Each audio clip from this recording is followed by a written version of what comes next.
Hey, Patrick.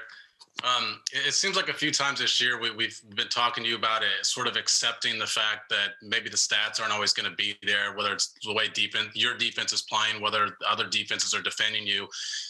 I guess just what did it feel like today to sort of be able to open up? And I know you don't check the stats all the time, but still to feel like you were having a big day out there pretty consistently. Yeah, I mean, it's always fun to go out there and score touchdowns and do all that different type of stuff. But we've kind of been saying it all year long is we have a lot of ways that we can beat teams. And today they were doing a good job of kind of stuffing up the run, and we took it to the air and threw the ball and made plays happen that way. And so now that you kind of see it, that we can throw the ball on teams, we can run the ball on teams, and it's about taking what's there and finding the best way to win a football game. Let's go next to Dave Skretta. Go ahead, Dave.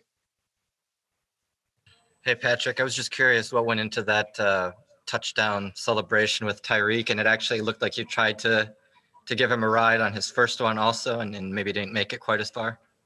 No, the first one, I was just trying to get him out of the stands. I'm just because he went up there, and I don't know the rules on that, but I know it's not probably the best thing to do. So I was trying to get him back down. And then the second one, it looked like he was a little dinged up. So, I mean, he made a great play on the ball, and I got him over there, and luckily he ended up being fine. So we're just having fun out there. Let's go next to Aaron Ladd. Go ahead, Aaron.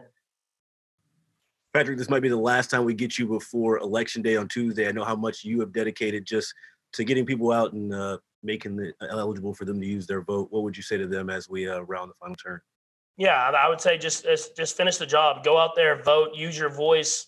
No matter where you live, no matter who you're voting for, use your voice and do whatever you think is best for you, this country, and your family. Let's go next to Adam Teicher. Go ahead, Adam. Hey, Patrick, you've talked about how patient you've had to be this year, but did you have a feeling after watching video of the Jets and knowing how Greg Williams plays defense that today was going to be the day that some things opened up down the field for you? I wouldn't say that necessarily. I think he does a good job of stopping the run. I think if you watch this entire season, they've done a good job usually of getting their kind of cornerbacks and linebackers in there and stopping the run. So I knew there would be some opportunities to me to make some throws. And I thought the dudes did a good job of finding the open spaces and zones. And so it's good to be able to do this, have a game like this, going into another great opponent next week, and kind of show that we can do multiple things, not just one. Let's go next to Pete Sweeney. Go ahead, Pete.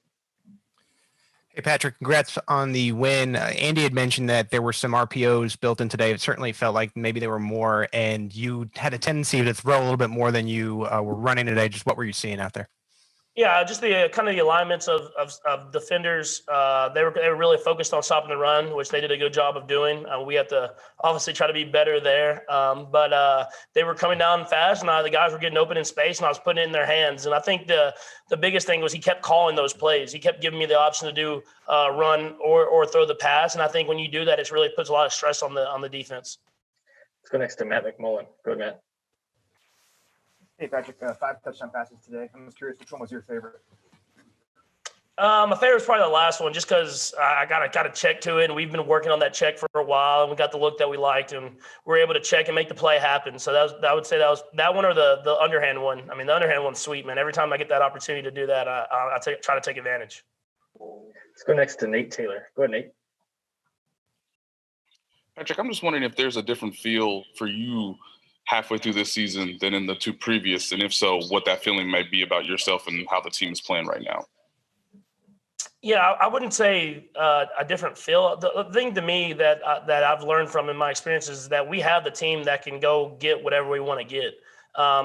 Going into the last few seasons, you haven't had that Super Bowl championships. You don't know for sure. You think you do, but you don't know for sure. And I know that we have the players in this locker room, and now it's about the effort that we put in every single day and the really grind of every single day, not taking anything for granted. That's what it's going to take. And I think we have the leaders in this room to try to make a run at it. Let's go next to Matt Derrick. Go ahead, Matt. Hey, Patrick, I'm curious about your perspective from the sideline of the fake punt, and also just how important was that to keeping that drive going, and also what's your critique on the throwing skills of Tommy Townsend?